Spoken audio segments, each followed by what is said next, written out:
मैं हूं देवांशु, आप देख रहे हैं न्यूज़ 47। हेमंत सोरेन चौथी दफा झारखंड के मुख्यमंत्री पद की शपथ जो है वो लेने वाले हैं 28 नवंबर को। और उससे पहले हेमंत सोरेन जो है वो शपथ ग्रहण समारोह कार्यक्रम स्थल का जायजा लेने के लिए पहुंचे। ये तस्वीरें देखिए जहां पर जायजा लेते हुए हेमंत सोरेन जो है वो नजर आ रहे हैं। वादों को पूरा करना है, बस यही हम सभी से यही कहना चाहेंगे कि अपना प्यार, आशीर्वाद, भरोसा जो आप लोगों ने दिया है पूरी ताकत के साथ अबुआ सरकार, आप लोग की सरकार, हेमंत जी अब आपके सारे वादों को पूरा करने के लिए आ रहे हैं। एक सवाल है कि आप जब प्रचार करती थी और घर में आपके बच्चे रहते थे, कैसा उस वक्त फील होता था इतने दिनों तक बाहर रह के या घर में अकेले बच्चे रहते थे? देखिए, मैं तो कहना चाहूंगी इसी को परिवार बोलते हैं। घर में परिवार के अन्य भी सदस्य हैं जिन्होंने बच्चों का ध्यान रखा, और कहीं ना कहीं मैं समझती हूँ यही परिवार, उसी तरीके के परिभाषा आप समझ सकते हैं कि हम लोग भी झारखंड के परिवार के ही सदस्य हैं, और कहीं ना कहीं उन्होंने एक भरोसा जताया, हम पे विश्वास जताया, और आज उन्हीं लोगों का प्यार और आशीर्वाद और दुआ लेकर के आज हम लोग उनकी सरकार बनाने जा रहे हैं। बहुत बहुत धन्यवाद। ऐतिहासिक शपथ ग्रहण कल देखते हैं। और कौन कौन लोग आने वाले हैं इस बार इंडिया गठबंधन के? थोड़ा इंतजार कीजिए, सारी चीजें आपको स्पष्ट हो जाएंगे। कल काफी लोग उत्साहित होंगे। झारखंड सरकार की तरफ से कार्यक्रम को लेकर जो है वो तैयारियां जो हैं वो लगभग पूरी कर ली गई हैं। इस वीडियो में विस्तार से हम आपको बताने जा रहे हैं आखिर तेजस्वी यादव किससे जो है वो मंत्री बना रहे हैं झारखंड में, और क्यों बना रहे हैं, क्यों का सवाल जो है पर जो है हम विस्तार से बात करेंगे और आपको बताएंगे। जो आरजेडी के टॉप सूत्र जो है उन्होंने कह दिया है हमसे कि आप ये लगभग तय मानिए कि तेजस्वी यादव जो है वो सुरेश पासवान को झारखंड में मंत्री बनाने जा रहे हैं।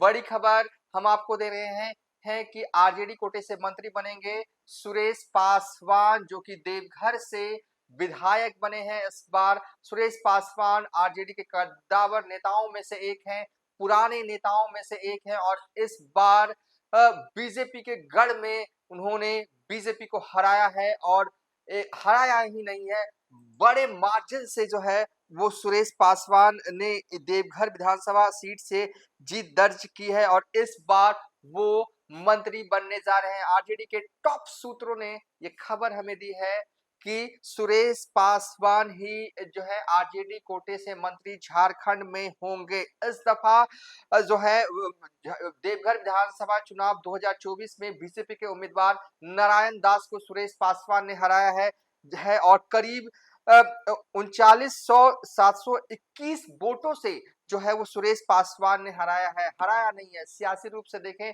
तो मतलब कि रौंद डाला है। मतलब करीब 40,000 वोटों से हराना, वो भी विधानसभा के चुनाव में, और वो भी बीजेपी के गढ़ में।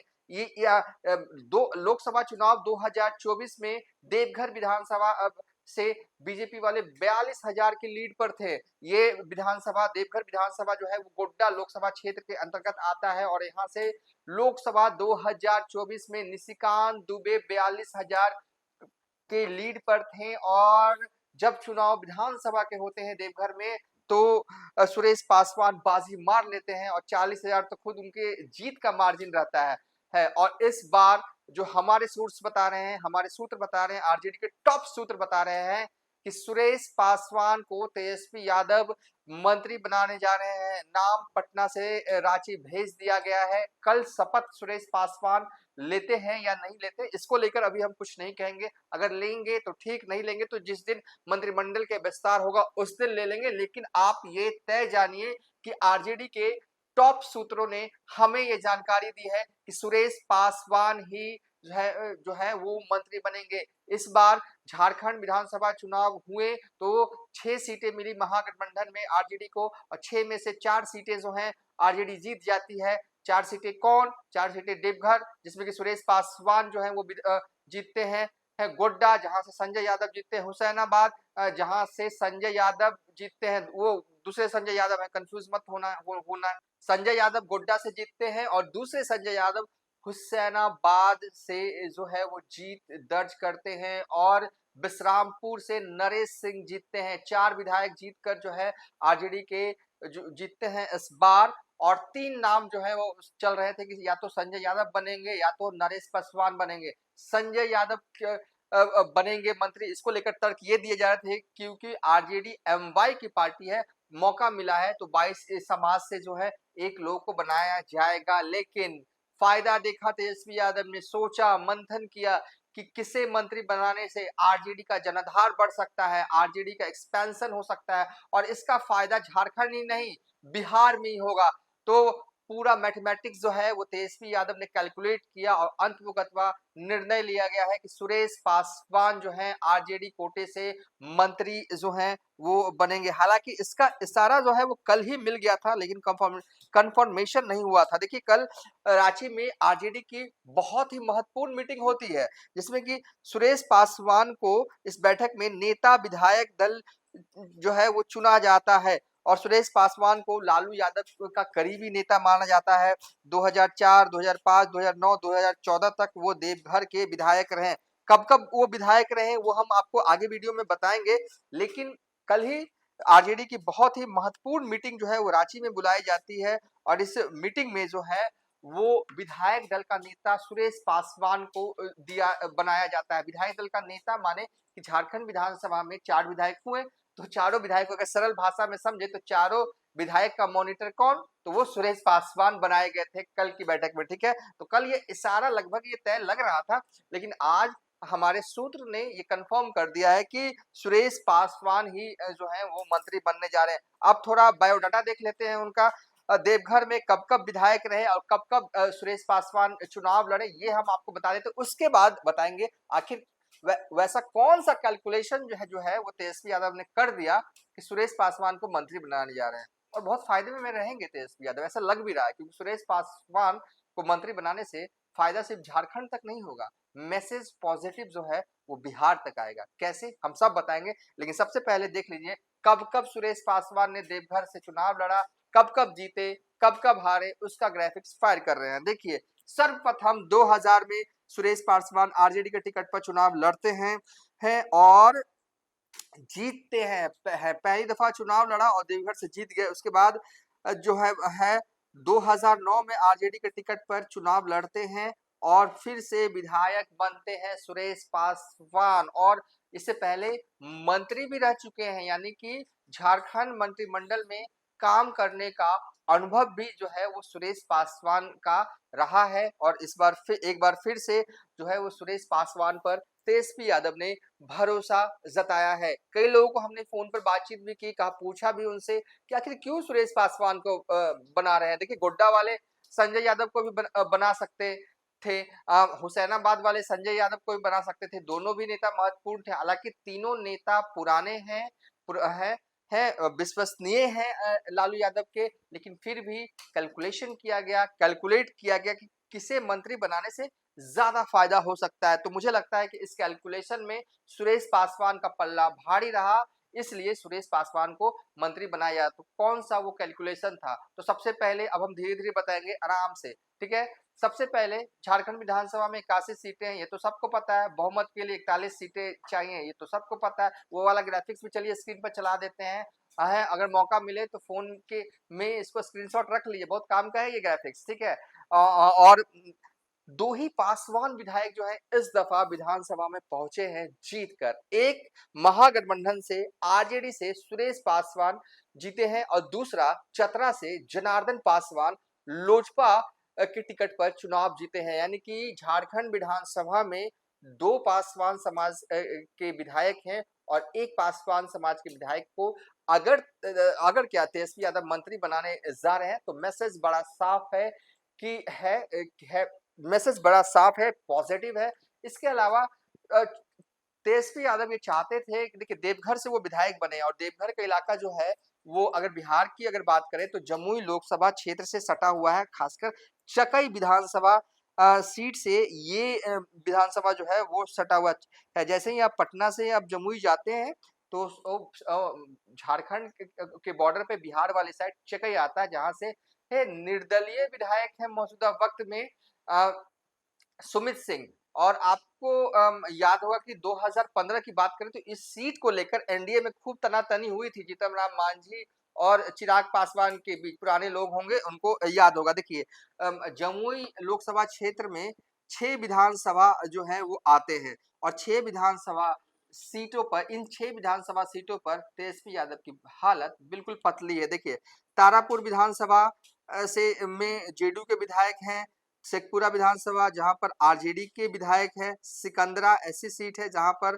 प्रफुल्ल मांझी विधायक हैं और जमुई से श्रेयसी सिंह बीजेपी के विधायक है, झाझा से दामोदर रावत जेडीयू के विधायक है, चकई से इंडिपेंडेंट सुमित सिंह विधायक हैं। तो पूरे इस लोकसभा क्षेत्र में शेखपुरा से सिर्फ विजय यादव ही आरजेडी के विधायक हैं और विजय यादव किधर, शेखपुरा काफी दूर पड़ता है, जमुई मतलब कि स्टार्टिंग में ही वो आ जाता है वो विधानसभा।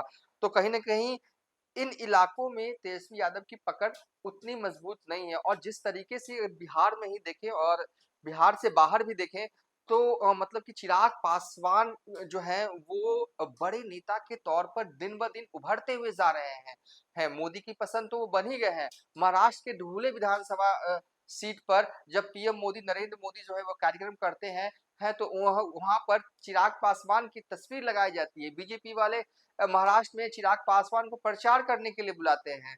इतना अहम हो रहे हैं चिराग पासवान की एनडीए जो है वो चतरा में सीट देती है और चिराग पासवान जीत कर वो सीट जीत जाते हैं। तो कहीं ना कहीं कहने का तात्पर्य मेरा यह है कि धीरे धीरे जो है वो चिराग पासवान का कद बड़े नेता के तौर पर उभर रहा है और कहीं ना कहीं ये टेंशन दे रहा है। और चिराग पासवान जिस तरीके से बढ़ रहे हैं तो कहीं ना कहीं उनको रोकने के लिए तेजस्वी यादव बिहार में चुनाव में कैसे रोके इस पर स्ट्रैटेजी तो बना ही रहे होंगे। लेकिन खासकर और देवघर में अगर सुरेश पासवान के मंत्री बनाने से ये फायदा होगा, उनका कभी कभी दौरा जो है वो जमुई में भी लगेगा, चकई में भी लगेगा, झाझा में भी लगेगा। तो इसका जो है वो पॉजिटिव इम्पैक्ट आरजेडी को मिलने वाला है, पॉजिटिव जो है वो साइन आरजेडी के लिए होने वाला है।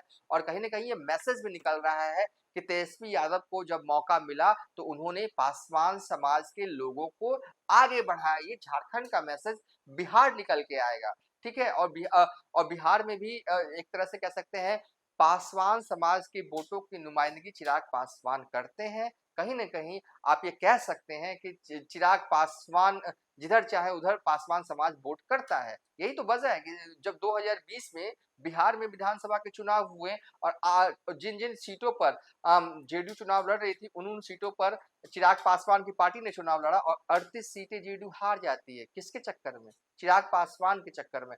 तो कहीं ना कहीं बड़े नेता के तौर पर उभर रहे हैं और ये बड़ा मैसेज है कि तेजस्वी यादव को मौका मिला तो वो उन्होंने पासवान समाज के लोगों को आगे बढ़ाया, मंत्री बनाया और इसका मैसेज झारखंड से निकलकर बिहार तक भी पहुंचेगा। यकीनन कुछ सीटों पर लाभ भी पहुंचा सकता है। और ये चीज तो अभी मंत्री बनेंगे, जब चुनाव आएगा तो यकीनन इस बात का प्रचार तेजस्वी यादव के मुखारबिंद से खुद होगा कि उन्होंने पासवान समाज से लोग को सुरेश पासवान को मंत्री बनाया है। तो ये एक पॉजिटिव मैसेज उनकी तरफ से निकालने की बात होगी। और एक जो टैग लगा हुआ है ना आरजेडी पर कि एम वाई की पार्टी है, एम वाई की पार्टी, आरजेडी वाले एम और वाई की तरफ कुछ ज्यादा सोचते नहीं है। तो इस टैग से भी थोड़ा सा जो है आप इतर ये काम है कि पासवान समाज के मंत्री बनाएंगे तो ये भी अच्छा रहेगा। तो कहीं ना कहीं पॉजिटिविटी बढ़ेगी। और देवघर से किसी मंत्री का होना, देखिए झारखंड में 81 विधानसभा सीट है हेमंत सोरेन जो है अधिकतम 12 मंत्री जो है वो बना सकते हैं। मौजूदा वक्त में 11 मंत्री बनने जा रहे हैं और ये 11 मंत्रियों का जो पोर्टफोलियो बना है ना वो मतलब कि ऐसा नहीं कि एक साइड से, दो साइड से, तीन साइड से, हर प्रमंडल से उठाया गया है मंत्रियों की लिस्ट, ठीक है। तो देवघर से मंत्री बनते हैं तो कहीं ना कहीं देवघर एक ऐसा शहर है, बाबा भोले बाबा की नगरी है। वहाँ देश से भी लोग आते हैं, विदेश से भी लोग आते हैं और उस जगह से कोई मंत्री होता है तो कहीं ना कहीं एक ब्रांडिंग फेस जो है आरजेडी का रहेगा देवघर में। तो इसका भी फायदा, इसका भी लाभ एक होता है।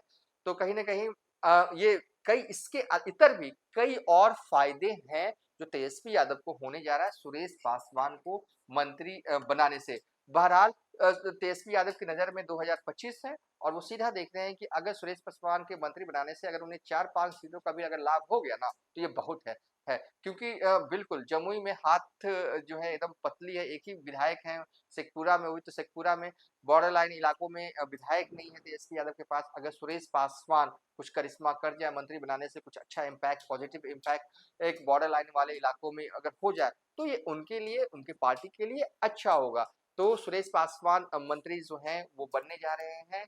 शपथ ग्रहण समारोह होगा और एक सादगी है हेमंत सोरेन की कि 28 नवंबर को वो शपथ ले रहे हैं और कार्यक्रम स्थल का जायजा वो खुद अपनी पत्नी के साथ जो है वो लेते हुए नजर आए। तो बड़ा दिन है 28 नवंबर झारखंड की सियासत के लिए और कहा जा रहा है ना कि ये टर्म जो है झारखंड की जनता ने जो बहुमत दिया है 56 सीटें जो हैं वो जिता कर भेजी हैं महागठबंधन को, इंडिया अलायंस को, तो कहीं ना कहीं जिम्मेदारी हेमंत सोरेन की बड़ी है और कई योजनाएं जो हैं अब शुरू होने वाली हैं।